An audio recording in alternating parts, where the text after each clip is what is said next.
The evolution debate does seem to run much deeper than the courts, much deeper even than science. To generate this level of hostility... Hostility?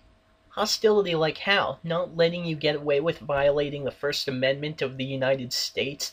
That lovely little law that guarantees that the government will never allow you to force a religion onto the people? I mean, geez, it's not like we're telling you what to teach in private schools or churches. This conflict over the principles of evolution has become a religious war. Durka Durka, Muhammad, Jihad. Oh, Durka Durka Durka. No, I kid. Intelligent Design more or less declared religious war on academics by pushing itself into the classroom without passing the trial by fire of peer review. Rather than accept this declaration, the academic community simply put it back in its place. Intelligent Design is dead. Every creationist tactic has been abandoned shortly after it fails in court. Creation science, equal time, and now the wedge have all failed to corrupt the foundation of knowledge. The creation science and equal time movements have both died, and so has this ID. It simply hasn't hit the floor yet. The situation has reached a point where many of evolution's top apologists... Apologists? Do you mean scientists? The God delusion is my long-expected, long-worked-on, full-frontal attack on religion. To me, science is about trying to explain existence, and religion is about trying to explain existence. It's just that religion gets the wrong answer. But is Dawkins correct? Are science and religion really at war? Dawkins didn't say science and religion were at war. Are humans at war with tapeworms? Religion exists by perpetuating ignorance, the tapeworm of the mind. Professor Dawkins is seeking to rid us of something he views as unhealthy, as parasitic. In other words, he's trying to help. Oxford professor Alistair McGrath, author of The Dawkins Delusion, seemed like the ideal person to answer my question. Yeah, surely the person who wrote The Dawkins Delusion will give us an unslanted view.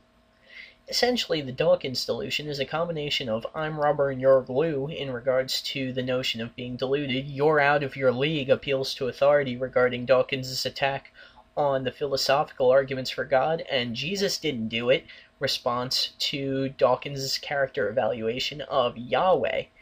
Yes, I am simplifying his arguments. They were far more wordy, so I reduced them to their premises and statements. Firstly, the Dawkins argument that theists are deluded can't be applied to Dawkins himself. He argues that by believing something without any empirical evidence whatsoever, theists fit the definition of crazy. If we were to apply this definition to Dawkins, he would not be crazy, because he does not believe something without evidence. This lack of belief is labeled atheism. The problem is, McGrath thinks atheism is something a person can believe in. It's not, it's a lack of belief. As for Jesus, firstly, everything regarding Jesus, everything, was written decades, if not centuries, after his death. Really, there's no way to be sure of what he preached. It's irrelevant anyway. Jesus isn't God, even according to Christianity, at least not in the sense of being Yahweh himself. As such, Dawkins' book was an attack on Yahweh himself, not necessarily on Jesus. A guy named Jesus may well have been all meek and mild. That doesn't negate the acts of Yahweh throughout the Bible. And throughout, Yahweh seems petty, jealous, bloodthirsty, and childish. Childish is the perfect way to describe Yahweh. Watch a spoiled child playing with a toy. Sooner or later, he'll get bored or frustrated with it, and when that happens, he'll break it. Fame is a vapor. The only earthly certainty is oblivion. Welcome to the mysterious stranger. What? Hello. Who are you? An angel.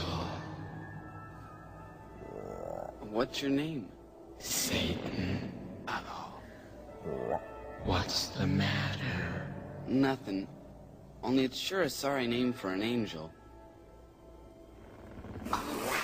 Please, come in. evolution.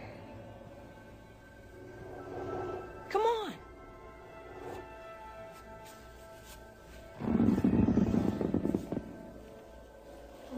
Amazing. It's like an island.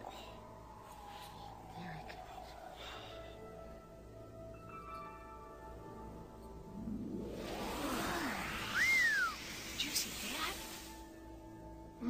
How do you learn to do that? I didn't learn it at all. It comes naturally to me, like other curious things. Where'd he go? What happened to him? There. Oh boy. Can we help?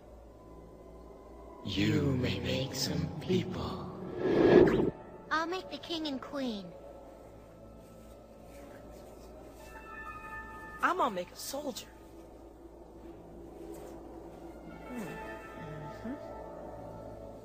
Look at that little village.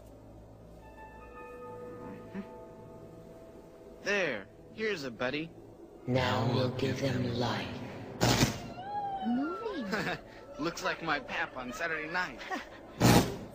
Wow. Look, they're moving. There's like regular people.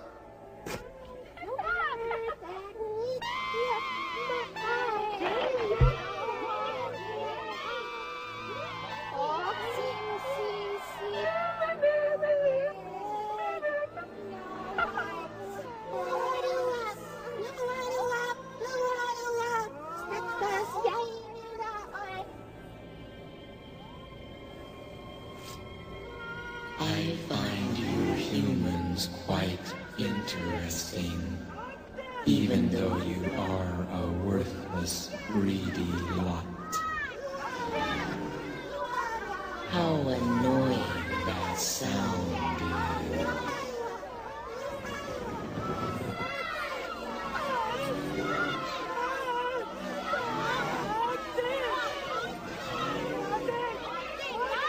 Fools. What fascinations there are on this planet. Strange mortals with curious customs. We'll have a storm now, and an earthquake if you like. You must stand aside, out of danger.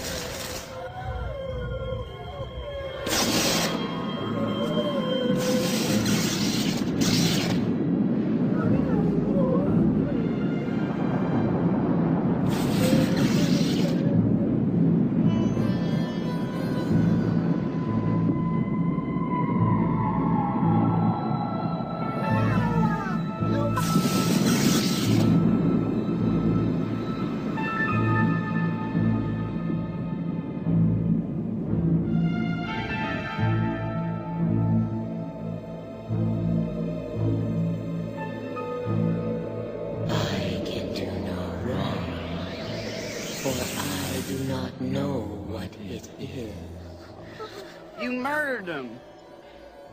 Never mind them.